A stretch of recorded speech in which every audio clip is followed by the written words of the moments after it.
টপিকটা মূলত আলোচনা করতে যাচ্ছি সেটা হচ্ছে কেসিএলের একটা অ্যাপ্লিকেশান। কেসিএলের একটা অ্যাপ্লিকেশান কেসিএলের একটা অ্যাপ্লিকেশান কেসিএল দিয়ে কীভাবে সলভ করা যায় একটা ম্যাথটাকে, তার একটা অ্যাপ্লিকেশানটার নাম কি? Nodal analysis. অর্থাৎ আমি একটা সার্কিটের নোড ভোল্টেজ বের করে ওই নোড ভোল্টেজ থেকে বাকি প্যারামিটারগুলো ক্যালকুলেট করব। অর্থাৎ আমার টার্গেট থাকবে ওই সার্কিটের নোড ভোল্টেজগুলো আগে বের করা। এই জন্য নাম দিয়েছে নোডাল অ্যানালাইসিস। অর্থাৎ নোড ভোল্টেজ আগে বের করো উইদাউট ভোল্টেজ সোর্স। অর্থাৎ যদি কোনো সার্কিটে ভোল্টেজ সোর্স না থাকে তাহলে এই স্টেপগুলো ফলো করলে আমরা নোড ভোল্টেজ বের করতে পারবো। আচ্ছা, প্রথম কথাটা কি বলছে? প্রথম কথাটা বলছে যদি কোনো সার্কিট থাকে, যদি নোডাল অ্যানালাইসিস আমি করতে চাই, তাহলে ওই সার্কিটের একটা রেফারেন্স পয়েন্ট প্রথমেই আমাকে নির্ধারণ করে নিতে হবে। এটা আমি নির্ধারণ করে দিব যে এইটা হচ্ছে রেফারেন্স পয়েন্ট। যেমন ধরেন আমি একটা সার্কিট দিলাম,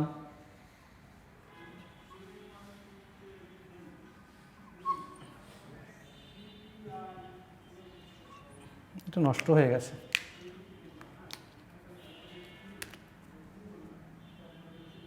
দেখো তো বাইরে কেউ আছে কিনা। এখন মনে করেন এই ধরনের একটা, হ্যাঁ ছেলেটা আছে।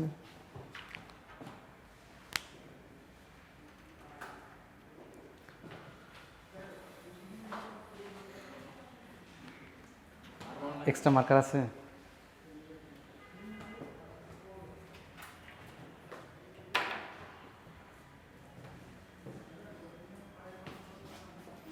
আচ্ছা, যদি আমার সার্কিটটা এমন হয়, এই সার্কিটে নোড আছে কয়টা? এই সার্কিটে নোড আছে কয়টা? না থাকলে একটু কাইন্ডলি এনে দিতে হবে। হ্যাঁ আছে। নোড আছে কয়টা? দুইটা নোড হলো কি করে এখানে?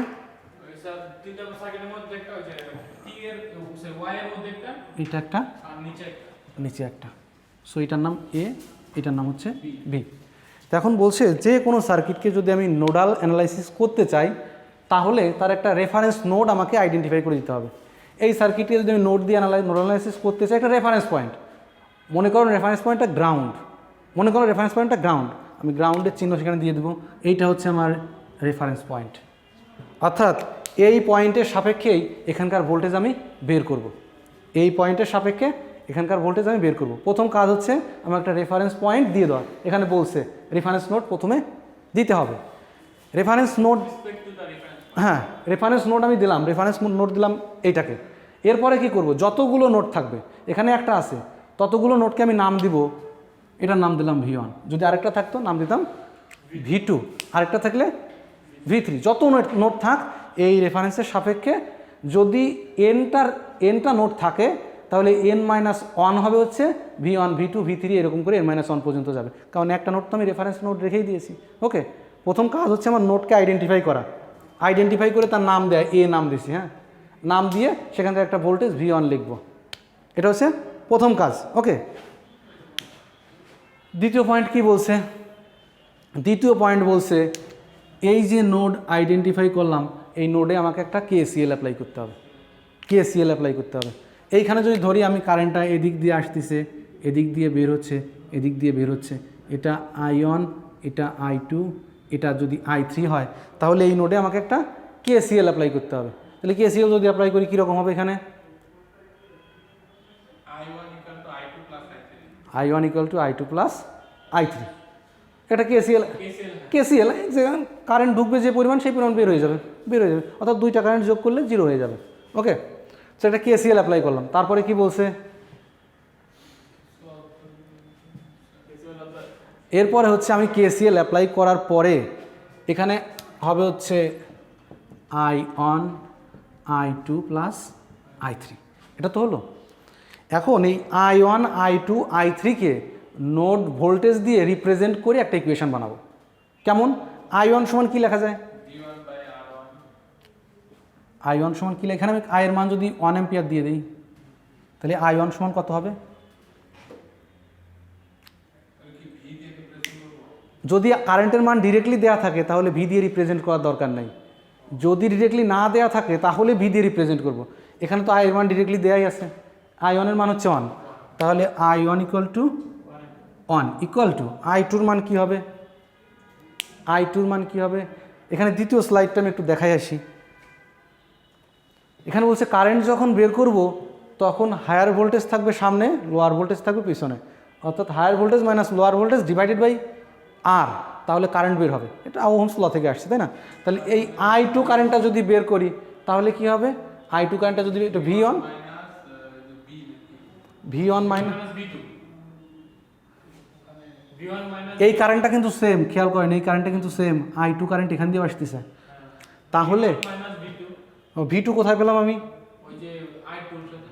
আই টুর সাথে কি এইখানে, এইখান থেকে চিন্তা করব, এখানে হচ্ছে ভি ওয়ান ভোল্টেজ, এই কারেন্টটা যখন যাবে এইখান থেকে এই পর্যন্ত সেম কারেন্ট, তাই না? তাহলে এই পয়েন্টের ভোল্টেজটা কত, যেটা আমি রেফারেন্স ধরেছি, রেফারেন্স পয়েন্টের ভোল্টেজ হচ্ছে 0 ভোল্ট, 0 ভোল্ট, তাই না?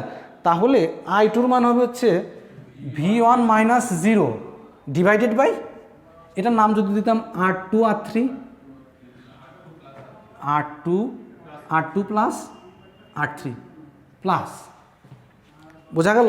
মানে আমি এই কারেন্টটা বের করলাম ওহমস ল দিয়ে, এটা হচ্ছে হায়ার পোটেনশিয়াল, এখান থেকে দেখা যাচ্ছে এটা হচ্ছে লোয়ার পোটেনশিয়াল, এটা থেকে বিয়োগ করলাম, এর মাঝে যতগুলো রেজিস্ট্যান্স আছে যোগ করে আমি ভাগ করে দিলাম। ওকে, তাহলে আমার আই টু কারেন্ট বের হয়ে গেল। আই থ্রি কারেন্ট কী হবে, আই থ্রি কারেন্ট 0, এটা আমার রেফারেন্স পয়েন্ট, অবশ্যই এটা 0। তাহলে V one minus 0 divided by R one নাম দিলাম আর ওয়ান, আর ওয়ান প্রথমে দিয়েছি এটা না, আর ওয়ানে আমি কোনো নামই দিইনি, আই ওয়ানের মান ডিরেক্টলি দেওয়া ছিল এখানে।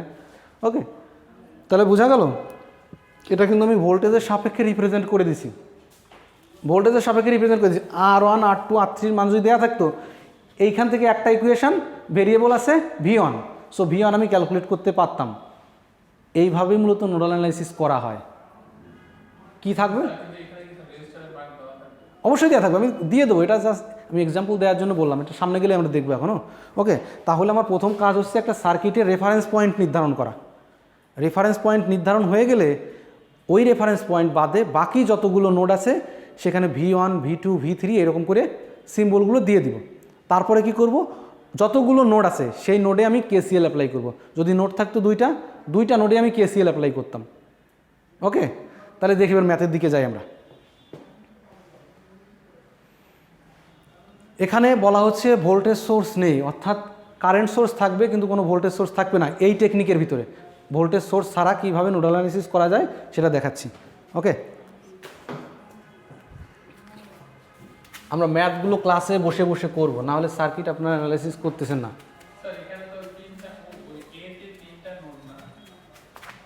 দেখি আমরা একটু আঁকি, হ্যাঁ আঁকেন, আঁকো, বসে থাকবেন, অলস হবে না। ক্লাসে যত সময় থাকবা চনমন করে ক্লাসটা করে ব্যাস।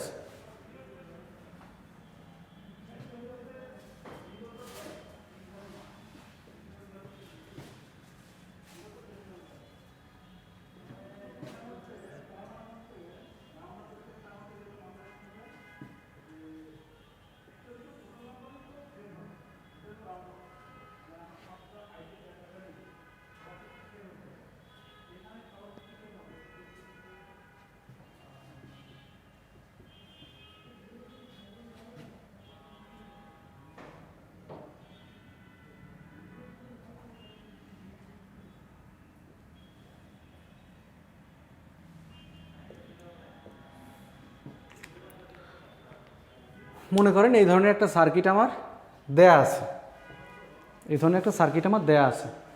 এখন আমার প্রথম কাজ কি, নোডাল অ্যানালাইসিস করার জন্য প্রথম কাজ কি, প্রথমে হচ্ছে রেফারেন্স পয়েন্ট নির্ধারণ করা। রেফারেন্স নোড আমি ধরলাম আমার রেফারেন্স নোড হচ্ছে এইটা, এইটা হচ্ছে গ্রাউন্ড, অর্থাৎ এর পোটেনশিয়াল হচ্ছে 0 ভোল্ট, 0 ভোল্ট। এরপরে দেখতে হবে আমার নোড আছে কয়টা, এখানে নোড আছে কয়টা, দুইটা। কোনটা কোনটা, এইটা এই নোটটা যদি বাদ দিই, রেফারেন্স নোটটা বাদ দিয়ে এখন আর কাউন্ট করবো না, এটাকে নাম দিলাম ভি ওয়ান, এটার নাম দিলাম ভি ওয়ান, বাকি নোটটার নাম হবে ভি টু। হ্যাঁ সমস্যা নেই, নিচের নোট তিনটাই আছে কিন্তু আমি একটাকে রেফারেন্স ধরেছি, একটাকে রেফারেন্স ধরেছি। তাহলে আমি নোড আইডেন্টিফাই করলাম, একটাকে রেফারেন্স দিলাম, বাকি দুইটাকে V1 V2 নাম দিলাম। এরপরে কাজ হবে আমার কারেন্টের ডিরেকশানগুলো দেয়া, কারেন্টের ডিরেকশানগুলো দেয়া। আচ্ছা, আমি ধরলাম এই কারেন্ট আসতেছে নিচের দিকে, আপনি উপরের দিকে দিলেও সমস্যা নাই, আপনি উপরের দিকে দিতে পারেন, নেগেটিভ মান আসবে।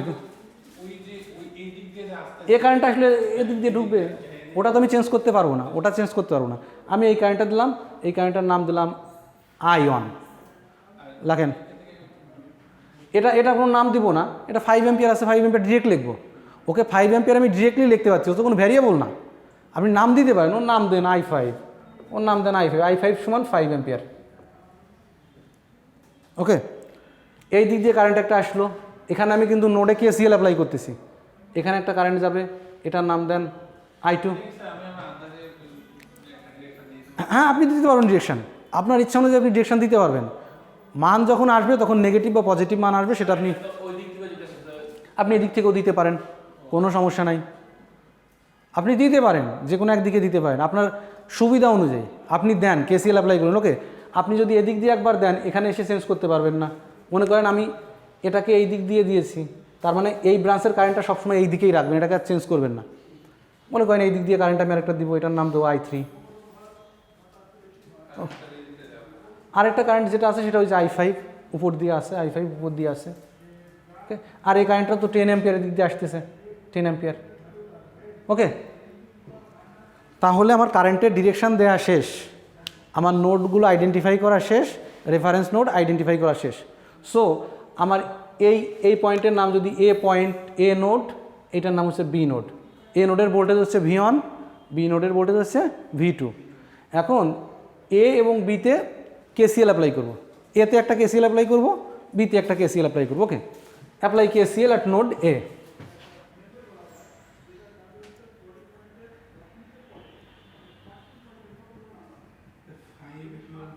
নোডে তাহলে 5 ইকুয়াল টু হবে I1 plus I2, I1 plus I2, মানে 5 কারেন্টটা নোডের ভিতরে ঢুকছে আর I1 I2 বের হয়ে যাচ্ছে। আপনি যদি ডিরেকশন উল্টা দিতেন তাহলে ওটাকে যেহেতু ঢুকতো, যদি মনে করেন আপনি উল্টার দিকে দিতেন তাহলে I2 মাইনাস হয়ে যেত, I2 মাইনাস হয়ে যেত। এটাকে আপনি তখন এইভাবে লিখতেন 5 প্লাস I2 প্লাস সমান সমান I1। ওকে, ওটাকে আপনি যে কোনোভাবে লিখতে পারেন, ওটা কোনো সমস্যা না। I2, এখন যে কাজটা করতে হবে, এই I1 I2, আচ্ছা এখানে তো 5 ছিল, এই I1 এবং I2কে নোড ভোল্টেজের সাপেক্ষে রিপ্রেজেন্ট করতে হবে। অর্থাৎ I1 I2 রাখলে চলবে না, নোড ভোল্টেজ দিয়ে রিপ্রেজেন্ট করতে হবে। I1কে V1 এর সাপেক্ষে রিপ্রেজেন্ট করতে হবে। ওকে, তাহলে I1 সমান কী হবে? Okay, 5 equal to V1 minus 0 divided by R1 এর মান কত? 2। সো 2, I2 এর মান V1 minus V2 divided by 4 divided by 4। Okay, এখন এই সিস্টেমটাকে আমি একটু যোগ বিয়োগ বা লসাগু করে ছোটো করে নিই। ওকে, 5 equal two 4 2V1 plus V1 minus V2, তাহলে হবে 3V1 minus V2 equal to 20। এটাকে আমি 1 নাম্বার সমীকরণ দিলাম। তার মানে আমি নোড এতে একটা KCL অ্যাপ্লাই করেছি, KCL অ্যাপ্লাই করে আমি V1 এবং V2 এর সাপেক্ষে একটা ইকুয়েশন বের করে ফেলেছি। ওকে, দুইটা ভেরিয়েবল, ইকুয়েশন একটা, সো সলভ করতে পারবো না। আরেকটা আমি KCL অ্যাপ্লাই করব নোড বিতে। ওকে, একইভাবে লিখি অ্যাপ্লাই KCL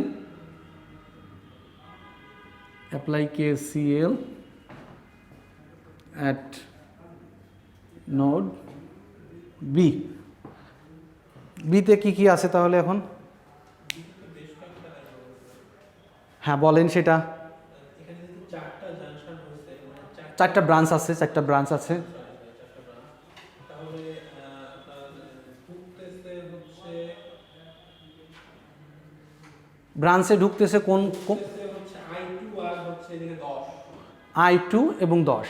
ওকে, তাহলে হচ্ছে I2 কারেন্ট ঢুকলো আর 10 অ্যাম্পিয়ার ঢুকলো, বের হচ্ছে 5 অ্যাম্পিয়ার বের হলো আর I3 বের হলো। তাহলে 5 প্লাস I3। তারপর বুঝতে পারছো? বুঝতে পারছো? আমি এই নোডে KCL অ্যাপ্লাই করছি এখন। হ্যাঁ, এই নোডে কী কী কারেন্ট ঢুকলো আর কী কী কারেন্ট বের হলো? ঢুকলো এই কারেন্ট, I2 কারেন্ট এই নোডে ঢুকছে না, এই দেখো এখান দিয়ে ঢুকছে নোডে, I2 কারেন্টটা ঢুকলো আর এই কারেন্টটাও এখান দিয়ে এসে ঢুকলো, কারণ এটা তো কারেন্ট সোর্স। সো কারেন্টটাকে এই দিক দিয়ে ঢুকাচ্ছে নোডের ভিতরে। ওকে, সো I2 আর 10 অ্যাম্পিয়ার কারেন্টটা এই বি নোডে ঢুকছে, এটুকু তো বোঝা গেছে। আর বের হচ্ছে কোনটা? এই যে এখান দিয়ে দেখা যাচ্ছে 5 অ্যাম্পিয়ার কারেন্টটা এখান দিয়ে বের হয়ে যাচ্ছে। ওকে, আবার এখানে I3 যে কারেন্টটা এটাও বের হয়ে যাচ্ছে, আমি ডিরেকশান দিয়েছি বের হওয়ার ডিরেকশান। ওকে, KCL কীভাবে ওখানে আসছে এটুকু বোঝা গেছে। আচ্ছা, এখন I2 এবং I3-কে V1 এবং V2 এর সাপেক্ষে রিপ্রেজেন্ট করতে হবে। তাহলে I2-কে যদি V এর সাপেক্ষে রিপ্রেজেন্ট করি কীরকম হবে? আচ্ছা, I2 হচ্ছে এইটা, এই জায়গা থেকে আপনারা ভুল করবেন। I2 এর ডিরেকশান আপনি চেঞ্জ করতে পারবেন না। আপনি বলছেন কারেন্টটা সবসময় হাই ভোল্টেজ থেকে লো ভোল্টেজে ফ্লো করবে। এখন আপনি বলছেন আপনি বি নোডে এসে বি নোড আপনি রেফারেন্স ধরছেন, এখন কি করবেন? V2 মাইনাস V1, তাহলে কারেন্টের ডিরেকশন কোন দিকে হয়ে যাবে? কারেন্টের ডিরেকশন উল্টা দিকে হয়ে যাবে। আপনি যদি এই কাজটা করেন তাহলে প্লাস মাইনাসের ঝামেলা হবে, ম্যাথটা ভুল হয়ে যাবে। কারেন্টের ডিরেকশন যখন আপনি একবার ধরে দিয়েছেন এই দিকে, সো ওই দিকেই রাখতে হবে। সো আপনি কি লিখবেন? V1 minus V2। So V1 minus V2 divided by 4। এটা কি বুঝতে পারছেন? কারেন্টের ডিরেকশন আপনি একবার যেদিকে দিয়ে দেবেন, আপনাকে ভোল্টেজটা ঠিক ওইভাবেই লিখতে হবে। আপনি উল্টা করলেই ভুল হয়ে যাবে। আপনি বুঝতেছেন আপনি এই নোডে আসেন, এখন এই নোড থেকে এই নোড বিয়োগ করি না, ওটা করা যাবে না। আপনি কারেন্টের ডিরেকশন যেভাবে দিয়েছেন সেইভাবে ভোল্টেজটাকে লিখবেন। ওকে, প্লাস 10 ইকুয়াল টু 5। I3-র মান কী হবে? V2 অবশ্যই জিরোটা লিখবেন, কারণ এটা প্রথম অবস্থায় একটা শক্তিশালী টুলস যে আপনি কোন ভোল্টেজের রেফারেন্সে নিচ্ছেন, ডিভাইডেড বাই 6। এখন V1 V2-র মানটা আমি সিম্পলিফাই করে ফেলি, কি হবে?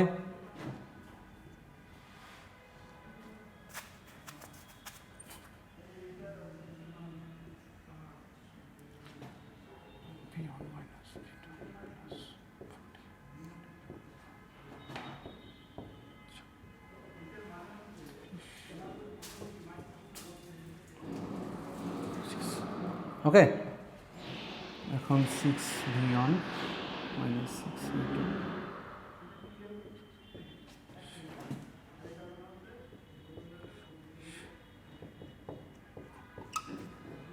ওকে,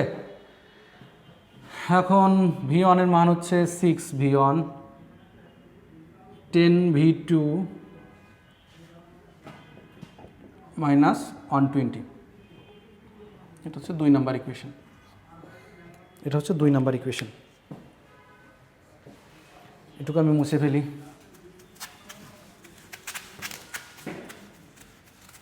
তাহলে আমি একটু এক জায়গায় লিখি, 3V1 minus V2 equal to 20, আর এটা হচ্ছে 6V1 10V2 মাইনাস 120। ওকে, এই ইকুয়েশনটাকে আমি 2 দিয়ে কি ভাগ করে দিতে পারি না? 2 দিয়ে ভাগ করে দিলে কি হবে? এখানে 3 হবে, 5 হবে, এখানে 60 হবে। হ্যাঁ, এটা 1 নাম্বার, এটা 2 নাম্বার। সো 2টা ইকুয়েশান, আমার ভেরিয়েবল আছে 2টা। সো এই 2টা ইকুয়েশন সলভ করে আমি এখন ম্যাথটা সলভ করতে পারবো। সলভ করার কিছু টেকনিক আছে, 2টা টেকনিক শেখাবো। হ্যাঁ, ক্লেমার্স রুল বলে একটা কথা আছে, মানে ম্যাট্রিক্স দিয়ে সলভ করা যায়, আবার নর্মাল সূত্র দিয়েও করা যায়। ওকে, এখন এইটাকে যদি 2টাকে যোগ করে দিই কী হবে? এখানে যদি বিয়োগ করি, এক্স্যাক্টলি এটাকে বিয়োগ করলে এটা মাইনাস, এটা প্লাস, এটা প্লাস।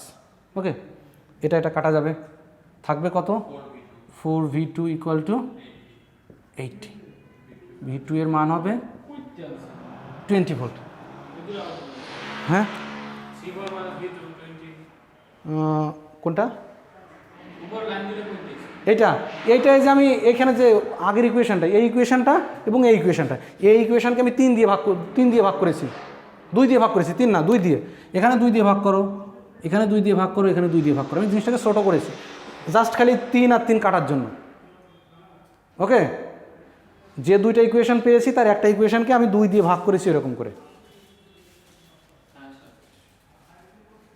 বোঝা গেছে?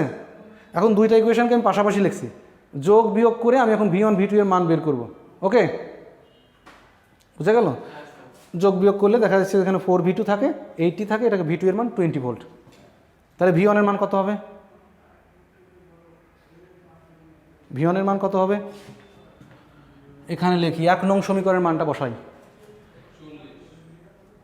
1 নং। হ্যাঁ, তাহলে 3v1 minus 20v2 20, 3v1 divided by 40, 40কে যদি 3 দিয়ে ভাগ দেই যা হয় 14 দশমিক, না 3 14 42 হয়ে যায়, 12 দশমিক সামথিং, 13 দশমিক সামথিং, 13.33। তাহলে v1 এবং v2 এর দুইটা মান পেলাম। ওকে, এইখানকার ভোল্টেজ এবং এইখানকার ভোল্টেজ আমি পেয়ে গেছি। ওকে, এই দুইটা ভোল্টেজ পাওয়াতে আমার সুবিধা হয়েছে কি, আমার যদি বলতো এই ব্রাঞ্চের কারেন্ট কত, এই ব্রাঞ্চের কারেন্ট কত এবং এই ব্রাঞ্চের কারেন্ট কত, তাহলে কিন্তু আমি সহজে এখন বের করতে পারবো। এই ভোল্টেজটা জানি, সো এই i3 কারেন্ট যখন বের করবো v1 minus 0 divided by 2, i3 current আপনি বের করে ফেললেন। এখন যদি বলে i2 কারেন্ট বের করেন, তখন কী করবেন? v1 minus v2 divided by 4। আমার এই নোডাল অ্যানালাইসিস করে সহজেই এই মানগুলো আমি এখন বের করে ফেলতে পারবো। একবার যদি আপনি নোড ভোল্টেজ বের করেন, অন্য মানগুলো বের করা খুবই সোজা। ওকে, আচ্ছা, এখন যে ম্যাথটা করলাম এই নিয়মে সচরাচর আমরা ম্যাথগুলো করি। এর বাদেও ক্লেমার্স রুল বলে একটা কথা আছে, হ্যাঁ, তখন ঝামেলা হয়, 3টা ভেরিয়েবলের ম্যাথ আমি সাধারণত দিব না। এত বড় ম্যাথ যদি দিয়েও থাকি তাহলে সেটা আমি ক্যালকুলেটর দিয়ে সলভ করতে বলবো, নাহলে ক্লেমার্স রুল অনেক বড় হয়ে যায়। ওকে, এই যে দুইটা ইকুয়েশন আমি লিখলাম এখানে, এই দুইটা ইকুয়েশনকে ম্যাট্রিক্স আকারে সাজানো যায়, ম্যাট্রিক্স আকারে সাজানো যায়। যদি v1 এর সহগ নেই, কত হয়? 3। v1 এর সহগ হচ্ছে 3, v2 এর সহগ -1, এখানে নিচে v1 এর সহগ 3 -5। সো এটা একটা ম্যাট্রিক্স। এটা কিসের মান ছিল? v1 v2, আর আমার কনস্ট্যান্ট কী ছিল? -16, 20 -16। ক্লেমার্স ভদ্রলোক যেটা করছে যে এই ইকুয়েশনটাকে ওইভাবে ম্যাট্রিক্স আকারে আমি সাজাতে পারি, সাজিয়ে ওখান থেকে v1 v2 এর মান আমি বের করতে পারি। এটা বের করার জন্য সে যে নিয়মটা খাটাইছে, সে এইটাকে বলছে ডেল্টা, এইটাকে বলছে ডেল্টা। প্রথমে সে একবার ডেল্টার মান বের করে, ডেল্টা সমান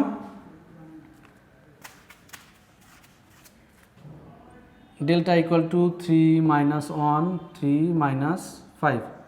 তাহলে কি হবে? ডেল্টার মান কত হবে? -15 -15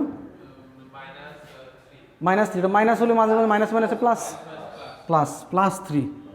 তাহলে ডেলের মান হচ্ছে -12, ডেলের মান হচ্ছে -12। আচ্ছা, v1 v2 এর মান বের করার জন্য এই ডেলের আরও দুইটা মান দরকার। একটাকে বলতেছি আমি ডেল অন, একটাকে বলছি ডেল অন। ডেল অনটা লিখবো কীভাবে?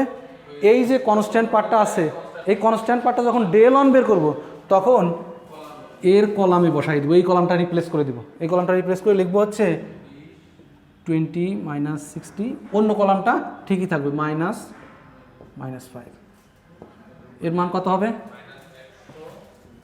-100 -60 -160। ডেল 2 এর মান কত হবে? ডেল 2 এর মান কত? ডেল 2 এর মান হবে 3 3 20 60 -160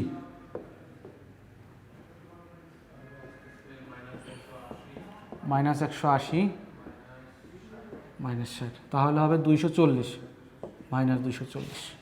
ওকে, এখন ডেল 1 এবং ডেল 2 এর মান আমি বের করে ফেলেছি। এটা কিন্তু ম্যাথের একটা নিয়ম, এটা এমন কোনো কিছু না, একটা টেকনিক ম্যাথটাকে সলভ করার জন্য। ওকে, আমি যদি এই সমস্ত তথ্য থেকে ডেল 1 এবং ডেল 2 এই তথ্য থেকে যদি V1 V2 বের করতে চাই, তাহলে V1 হবে ডেল 1 ডিভাইডেড বাই ডেল 1 এর মান কত? -160। ডেলের মান কত? -12 কত হয়? ভাগ করলে কত হবে? 160কে যদি 12 দিয়ে ভাগ করি,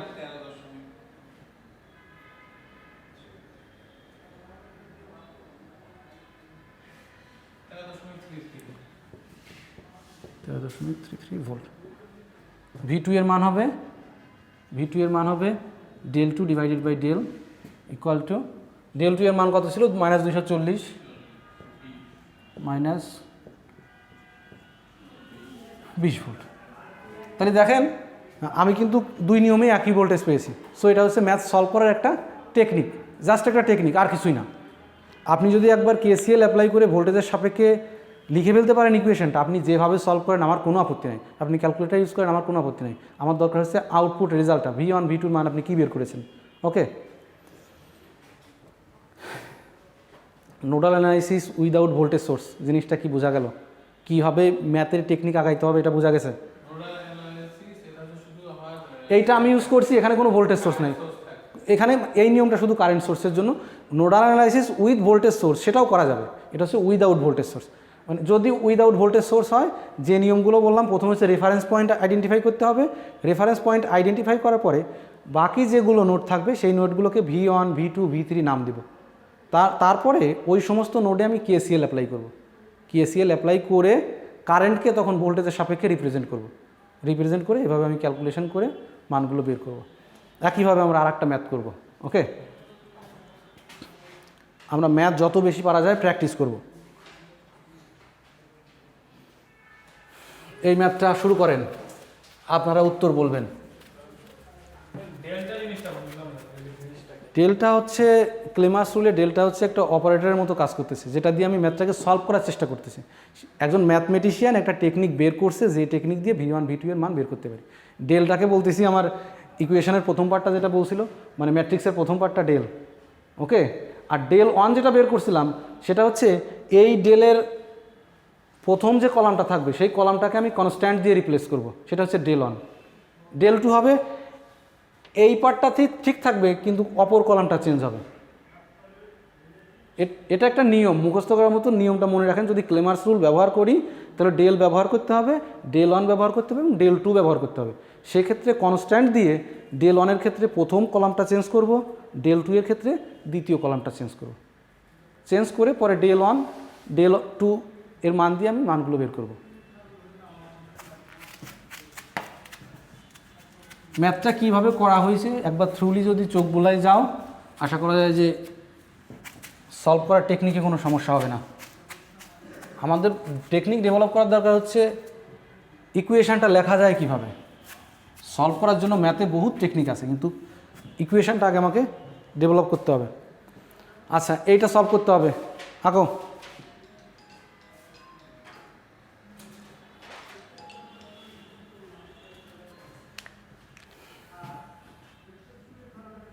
বিরক্ত লাগছে? বিকাল হয়ে গেলে তো একটু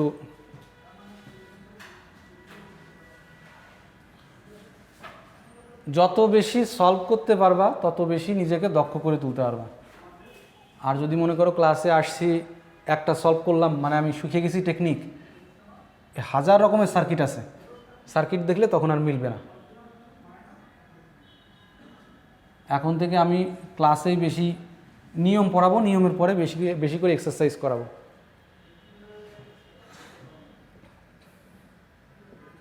সার্কিটই যদি আমি সলভ না করতে পারলাম, আমার নিয়ম শিখে কী লাভ?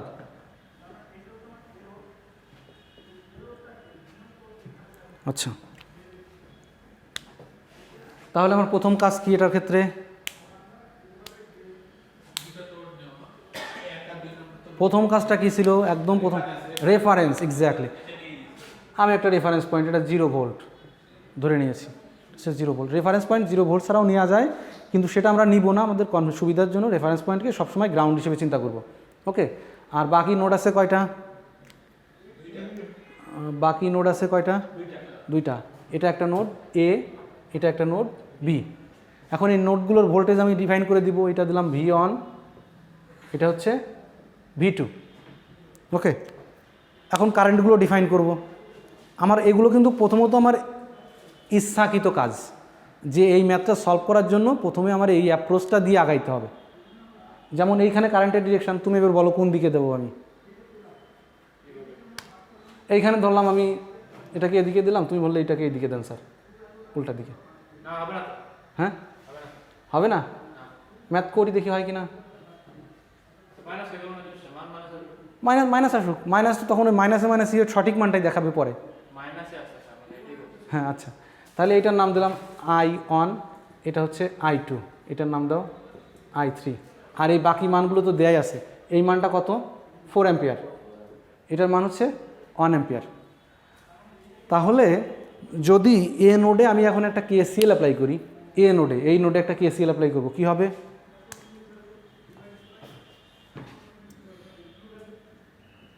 অ্যাপ্লাই KCL অ্যাট নোড এ। এতে যদি KCL অ্যাপ্লাই করি, ইকুয়েশনটা কেমন হবে? এতে KCL অ্যাপ্লাই করব, কেমন হবে? 1 equals to I1 minus I2। ওইটা করার থেকে তুমি নোডে কারেন্ট কয়টা ঢুকছে আগে সেটা ডিফাইন করে দাও। এইটা ঢুকছে আর এটা ঢুকছে, হ্যাঁ, 1 plus I2 equal to I1। প্রথমত অবস্থা এভাবে লিখবা, তুমি যদি পরে নিজেকে ডেভেলপ করে ফেলতে পারো সেটা পরে তুমি ওভাবে লিখো। এখন I1 এবং I2কে এক জায়গায় নিয়ে যাও, I1 minus I2 equal to 1। এখন I1কে নোড ভোল্টেজের সাপেক্ষে আমি রিপ্রেজেন্ট করব। I1কে নোড ভোল্টেজের সাপেক্ষে রিপ্রেজেন্ট করব। I1 সমান কী হবে? I1 সমান কী হবে? এই কারেন্টটা কি, এই কারেন্টের মান কত হবে? এটা ভোল্টেজ হচ্ছে V1।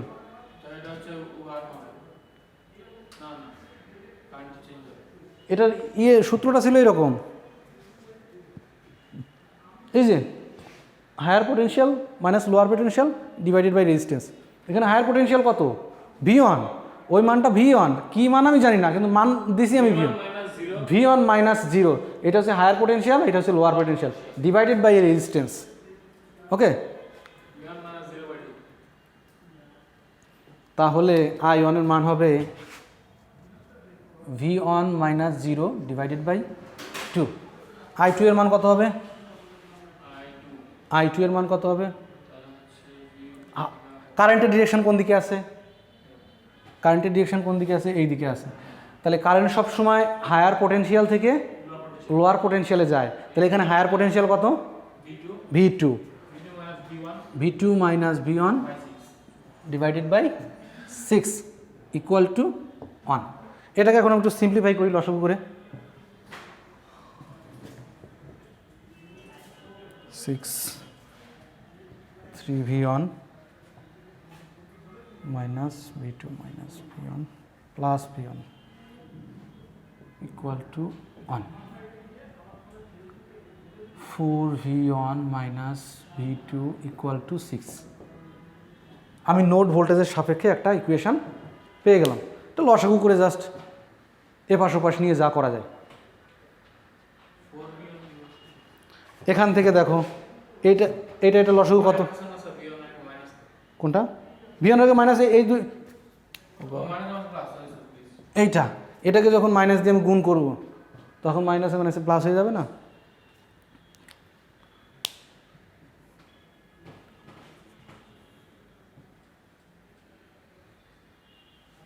আসছে? আচ্ছা, আমি তো একটা ইকুয়েশন পেলাম, অপর ইকুয়েশনটা অ্যাপ্লাই KCL অ্যাট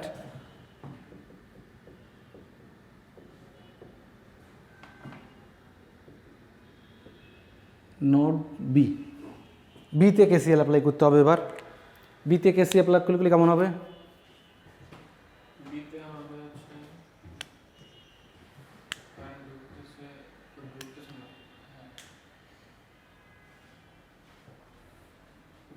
কোনো কারেন্টই ঢুকতেছে না। হ্যাঁ সব তো যদি কোনো কারেন্ট না ঢোকে আমি ওই একইভাবে লিখব, বের হয়ে যাচ্ছে -I2 -I3 -I4 = 0। আমি কারেন্টের ডিরেকশন উল্টা দিয়েছি, যার জন্য এই কাজটা হয়েছে। কিন্তু আমি KCL তাও ওখানে সম্ভব, আমি ভুল করতে পারি, কিন্তু কারেন্টে যখন সলভ করব তখন সে এক্সাক্ট ঠিক মানটাই দিবে। ওকে, লেখার সময় এভাবে লিখতে হবে, কারেন্ট বের হয়ে যাচ্ছে, সো নেগেটিভ, -1 -2 -I3 -4 = 0। I2 এর মান কত হবে? I2 এর মান V2 - VA V2 - V1, so V2 - V1 V2 - V1 divided by 6 I3 এর মান কত হবে? I3 হচ্ছে V2 - 0 V2 - 0 by 7 divided by 7 = 4।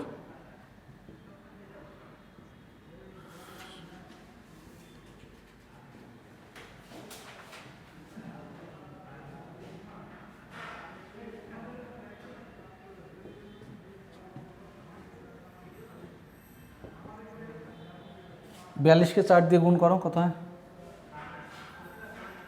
7V1 plus 68 13V2 168।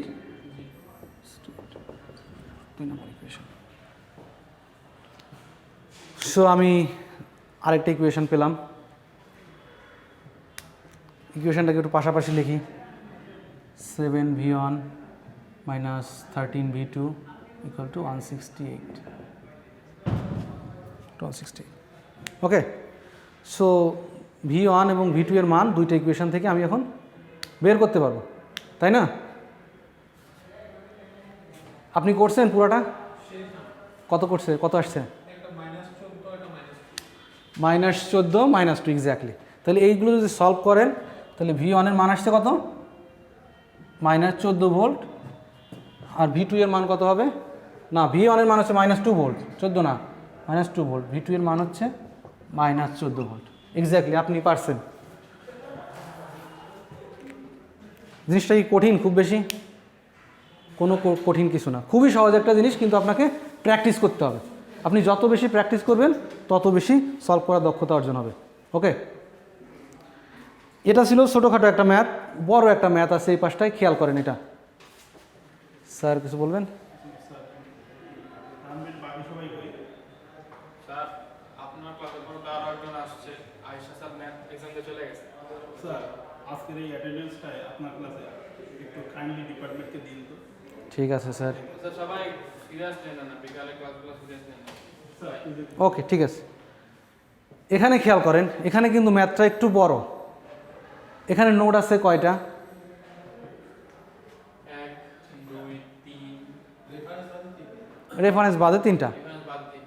So এখানে একটা, এখানে একটা, এখানে একটা এবং এখানে একটা। যত বড় ম্যাথই হোক না কেন একই পদ্ধতিতে আমি আগাবো। এখানে একটা KCL অ্যাপ্লাই করব, এখানে একটা KCL অ্যাপ্লাই করব, এখানে একটা KCL অ্যাপ্লাই করব।